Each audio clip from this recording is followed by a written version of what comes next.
जय police web समाचार BBC न्यूज़.in की दुनिया में आप सभी का स्वागत है। पेश है समाचार वाचिका द्वारा आप सभी के लिए 30 मई 2020 दिन शनिवार के ताज़ा मुख्य समाचार। बिना वीजा और पासपोर्ट के हिंदुस्तान में पकड़े गए 197 विदेशी जमाती। खबरों के अनुसार कोरोना वायरस महामारी को फैलाने में अहम भूमिका निभाने वाले तबलीगी जमातियों द्वारा मरकज में इकट्ठा होकर रहने वाले मामले की जांच में जुटी क्राइम ब्रांच ने किया बड़ा खुलासा। क्राइम ब्रांच ने खुलासा करते हुए कहा कि 197 विदेशी जमाती अवैध रूप से रह रहे थे दिल्ली में। तबलीगी जमात में आए इन विदेशियों के पास न तो पासपोर्ट हैं और न ही कोई वैध दस्तावेज। इस बात का खुलासा क्राइम ब्रांच ने कोर्ट में सौंपे अपने आरोप पत्र में किया है। पुलिस अब जांच कर रही है कि ये बिना वीजा व बिना पासपोर्ट वाले जमाती कितने दिनों से यहाँ रह रहे थे। पुलिस के मुताबिक 943 विदेशियों में से 746 विदेशियों के पास पासपोर्ट या पहचान पत्र मिले हैं। इनमें 723 पासपोर्ट और 23 नेपाली पहचान पत्र हैं शामिल। लगभग 197 जमातियों के पास न तो पासपोर्ट है और न ही वीजा है। इन विदेशियों ने पुलिस के सामने अपने पासपोर्ट और वीजा गायब या चोरी होने की बात कही है, लेकिन इससे संबंधित FIR वे नहीं दिखा सके। अगर इन विदेशी जमातियों के पासपोर्ट वीजा और पहचान से जुड़े वैध दस्तावेज नहीं मिलते हैं तो इनके खिलाफ पासपोर्ट और इमिग्रेशन एक्ट के तहत मुकदमा दर्ज हो सकता है। ऐसे हालात में अवैध तरीके से देश में रहने वाले विदेशी नागरिकों की तरह इन्हें भी डिपोर्ट करने की प्रक्रिया की जा सकती है। इसके अलावा भविष्य में ये दोबारा हिंदुस्तान में एंट्री न कर सकें, इसके लिए कानूनी प्रक्रिया के तहत इन्हें ब्लैकलिस्ट भी किया जा सकता है। अज्ञात वाहन की टक्कर से 2 महिलाओं की हुई मौत। खबरों के अनुसार गाजियाबाद जनपद अंतर्गत भोजपुर थाना क्षेत्र स्थित हापुड़ रोड पर एक तेज रफ्तार अज्ञात वाहन द्वारा 2 महिलाओं को लगी जोरदार टक्कर। इस टक्कर के फलस्वरूप हुए सड़क हादसे में 2 महिलाओं की हो गई मौत। CAF जवान ने अपने सीनियर साथियों पर गोली चलाकर 2 को दिया मार। खबरों के अनुसार छत्तीसगढ़ अंतर्गत नारायणपुर में शुक्रवार की देर रात CAF छत्तीसगढ़ आर्म्ड फोर्स जवान ने अपने सीनियर समेत साथी जवानों पर चला दी गोलियां। इस घटना में 2 जवानों की मौके पर ही हो गई मौत, जबकि एक जवान गंभीर रूप से हो गया घायल। घायल कमांडर को रायपुर के लिए कर दिया गया रेफर। बताया जा रहा है कि CAF के आमदई घाटी कैंप में जवानों में किसी बात को लेकर आपस में हुआ था विवाद। इस पर गुस्से में आए सहायक कमांडर घनश्याम कुमेटी ने AK-47 राइफल से कर दी फायरिंग। इस फायरिंग में जवान PC बिंदेश्वर साहिनी और रामेश्वर साहू की मौके पर ही हो गई मौत, जबकि प्लाटून कमांडर लक्ष्यराम प्रेमी गंभीर रूप से हो गए घायल। शनिवार को 2 अलग अलग स्थानों पर कर हुई सड़क दुर्घटना में कई घायल। खबरों के अनुसार कपसेठी और मिर्जा मुराद थाना क्षेत्रों में शनिवार को हुई अलग अलग दुर्घटनाओं की वजह से कुछ देर के लिए प्रशासनिक अमले में मच गई अफरा तफरी। बताया जा रहा है कि प्रवासी मजदूरों को लेकर भदोही जा रही बस रघुनाथपुर दलित बस्ती के पास शनिवार की भोर में भदोही की तरफ से आ रही तेज रफ्तार ट्रक से टकरा गई। इस हादसे में युवती सहित 3 मजदूर हो गए घायल। सूचना मिलने पर थाना प्रभारी कपसेठी पहुंच गए मौके पर और कंट्रोल रूम सहित अधिकारियों को दुर्घटना से अवगत कराया। इसके बाद लगभग 3 घंटे के बाद पहुंची दूसरी बस सभी मजदूरों को लेकर भदोही के लिए हुई रवाना। दूसरी घटना के बारे में मिली खबर के अनुसार बंबई से श्रमिक स्पेशल ट्रेन प्रवासी मजदूरों को लेकर कैंट रेलवे स्टेशन पहुंची। वहां से 45 मजदूरों को लेकर UP 65 AT 5315 नंबर की बस भदोही के लिए रवाना हुई। बस रघुनाथपुर दलित बस्ती के पास पहुंची ही थी कि भदोही की तरफ से आ रही तेज रफ्तार ट्रक ने बस में मार दी टक्कर। ट्रक और बस में भिड़ंत होते ही मच गई अफरा तफरी। मुजफ्फरनगर अंतर्गत बुड़ाना और खतौली में हुए सड़क हादसे में 2 की मौत, 6 घायल। खबरों के अनुसार शनिवार को मुजफ्फरनगर अंतर्गत बुड़ाना क्षेत्र स्थित खतौली व मुजफ्फरनगर मार्ग पर हुए 2 अलग अलग भीषण सड़क हादसे में 2 बच्चियों की हो गई दर्दनाक मौत तथा 6 लोग हो गए घायल। बताया जा रहा है कि प्रथम घटना में एक अनियंत्रित ट्रैक्टर ने ई रिक्शा को मार दी टक्कर तो 2 बच्चियों की हो गई मौत तथा 4 लोग हो गए घायल। वहीं दूसरी घटना में एक ट्रक ने बाइक सवार 2 लोगों को कुचल दिया, जिनकी हालत बताई जा रही है गंभीर। राष्ट्रपति रामनाथ कोविंद जी ने गोवा वासियों को ट्वीट कर दी बधाई।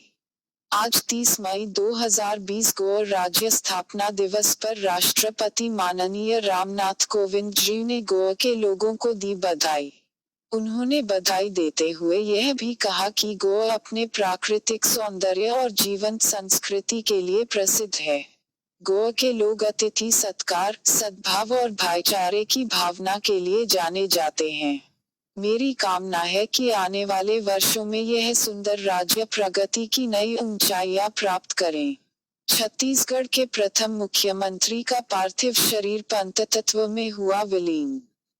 खबरों के अनुसार आज शनिवार को छत्तीसगढ़ के पूर्व मुख्यमंत्री अजीत जोगी का अंतिम संस्कार गौरेला के शमशान में किया गया।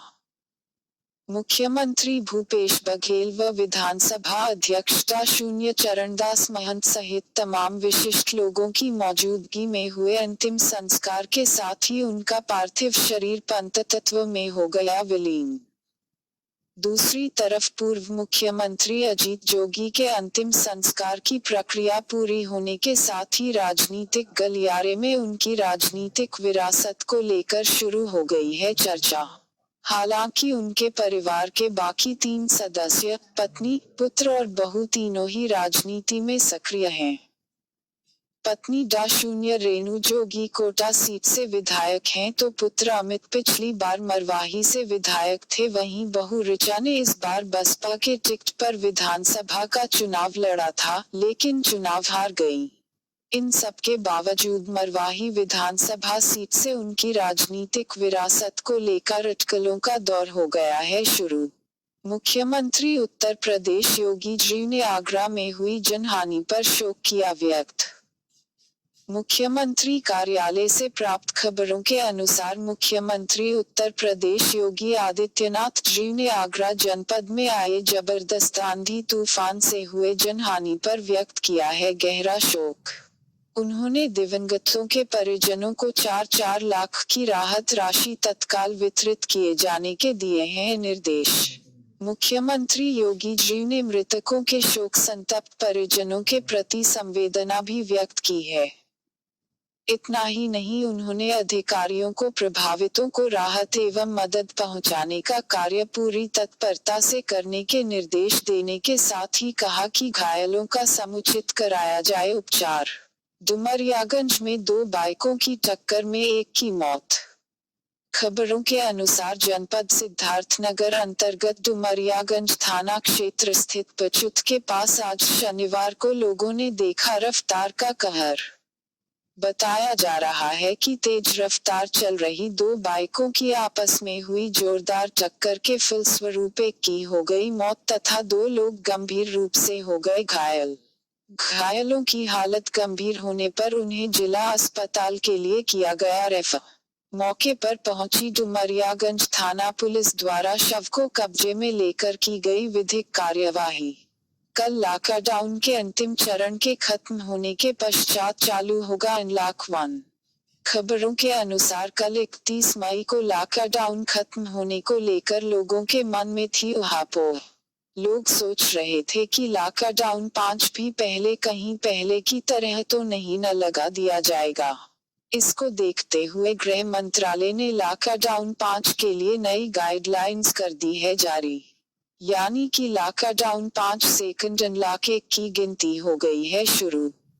इसके तहत कंटेनमेंट जोन के बाहर चरणबद्ध तरीके से छूट दी जाएगी, लेकिन फिलहाल इस छूट के दौरान भी रहेगी पूरी पाबंदी। कंटेनमेंट जोन के बाहर पूरी तरह से छूट रहेगी और ये गाइडलाइंस 1 जून से 30 जून तक के लिए रहेंगी जारी। नई गाइडलाइन के अनुसार सभी तरह के धार्मिक पूजा स्थल, होटल, रेस्तरां, हॉस्पिटैलिटी सर्विस और मॉल 8 जून से खोले जा सकेंगे। कई राज्य से प्राप्त संकेतों के अनुसार शॉपिंग मॉल भी जल्द खोले जाएं। उन्हें चरणबद्ध तरीके से खोला जाएगा। इसके लिए शारीरिक दूरी और मास्क पहनना जरूरी होगा। स्कूल कॉलेज अनलॉक के दूसरे फेज में जुलाई से खोले जा सकते हैं। इस दौरान रात का कर्फ्यू रहेगा जारी। जो जरूरी चीजें हैं उनके लिए कोई कर्फ्यू नहीं होगा। रात को 9 बजे से सुबह 5 बजे तक अब नाइट कर्फ्यू रहेगा। अभी तक ये शाम 7 से सुबह 7 बजे तक था। स्कूल कॉलेज और शैक्षणिक संस्थान खोले जाने पर फैसला सरकार बाद में लेगी। सबसे बड़ी बात यह है कि 1 जून से एक से दूसरे राज्य में जाने का प्रतिबंध हटा लिया गया है तथा राज्य में भी एक जिले से दूसरे जिले में भी जा सकेंगे लोग, लेकिन इस दौरान सोशल डिस्टेंसिंग का करना होगा पालन। 1 जून से कहीं आने जाने से पहले किसी से कोई इजाजत लेने की जरूरत नहीं होगी। लेकिन इसी बीच मध्य प्रदेश के मुख्यमंत्री शिवराज सिंह चौहान ने कहा है कि हम कोरोना वायरस से लड़ने के लिए 15 जून तक लॉकडाउन बढ़ाएंगे क्योंकि हमारे यहाँ कोरोना संक्रमितों के दर में है बेतहासा वृद्धि। फिलहाल इस संबंध में केंद्रीय गृह मंत्रालय और मुख्यमंत्री शिवराज सिंह जी आपस में समझेंगे कि कैसे क्या करना रहेगा उचित। पायलट के संक्रमित होने का पता चलते ही आधे रास्ते से विमान वापस आया हिंदुस्तान। खबरों के मुताबिक शनिवार की सुबह पायलट के कोरोना वायरस से संक्रमित होने का पता चलने के बाद एयर इंडिया की दिल्ली से मॉस्को जाने वाली फ्लाइट को आधे रास्ते से ही हिंदुस्तान की राजधानी दिल्ली बुला लिया गया वापस। विमान के वापसी पर अटकलों पर विराम लगाते हुए अधिकारियों ने कहा कि उड़ान से पहले जांच रिपोर्ट में एक गलती थी, जिसे शुरू में नेगेटिव के रूप में पढ़ा गया था। अधिकारियों ने कहा कि उड़ान के दौरान पायलट की तबीयत बिगड़ने के बाद फ्लाइट को वापस बुलाया गया। सूत्रों के अनुसार मीडिया में आई जानकारी के मुताबिक यह विमान वंदे भारत मिशन के तहत रूस में फंसे हिंदुस्तानियों को लाने के लिए दिल्ली से मॉस्को के लिए उड़ान भरा था। इसलिए इस फ्लाइट में पायलटों के अलावा कोई यात्री नहीं था मौजूद। इस विमान द्वारा दिल्ली एनसीआर और राजस्थान के लोगों को रूस से वापस लाया जाना था हिंदुस्तान। रास्ते में पायलट को जानकारी दी गई कि उसकी कोरोना वायरस रिपोर्ट पॉजिटिव आई है। इसके बाद विमान को आधे रास्ते से वापस लौटा लिया गया। अब विमान को पूरी तरह विसंक्रमित करने के बाद नए चालक दल के साथ भेजा जाएगा फिर से मॉस्को। अमेरिका में मौसम साफ रहा तो 2 अंतरिक्ष यात्री आज रात भरेंगे उड़ान। अमेरिका द्वारा मीडिया में दिए गए खबरों के अनुसार अमेरिकी अंतरिक्ष विज्ञान के लिए आज का दिन हो सकता है ऐतिहासिक। मौसम ठीक रहा तो देर रात अमेरिकी अंतरिक्ष एजेंसी नासा अपने 2 अंतरिक्ष यात्रियों को निजी कंपनी स्पेसएक्स के अंतरिक्ष यान द्वारा इंटरनेशनल स्पेस स्टेशन (ISS) पर भेजेगी। ये अंतरिक्ष यात्री रॉबर्ट बेनकेन और डगलस हर्ले हैं। इस मिशन का नाम क्रू डेमो 2 है और स्पेसक्राफ्ट का नाम क्रू ड्रैगन है। 21 जुलाई 2011 के बाद पहली बार अमेरिकी धरती से अमेरिकी रॉकेट पर कोई मानव मिशन जाएगा इस बार अंतरिक्ष में। स्पेसक्राफ्ट की लॉन्चिंग अमेरिका के सबसे भरोसेमंद रॉकेट फॉल्कन 9 से की जाएगी। स्पेसएक्स अमेरिकी उद्योगपति एलन मस्क की कंपनी है। यह नासा के साथ मिलकर भविष्य के लिए कई अंतरिक्ष मिशन पर कर रही है काम। अभी तक आप सुन रहे थे समाचार वाचिका द्वारा 30 मई 2020 दिन शनिवार के ताजा मुख्य समाचार। अब हमें दीजिए इजाजत। कल सुबह आपके लिए वेबसाइट मालिक सत्य प्रकाश चौबे जी प्रस्तुत करेंगे 31 मई 2020 दिन रविवार के राशिफल का किस जातक पर क्या पड़ेगा प्रभाव व विष्णु पुराण। वेबसाइट www.bbc-news.in पर समाचार सुनने पढ़ने व देखने वाले समस्त श्रोताओं पाठकों व दर्शकों को समाचार वाचिका व वेबसाइट मालिक सत्य प्रकाश चौबे जी की तरफ से धन्यवाद व नमस्कार।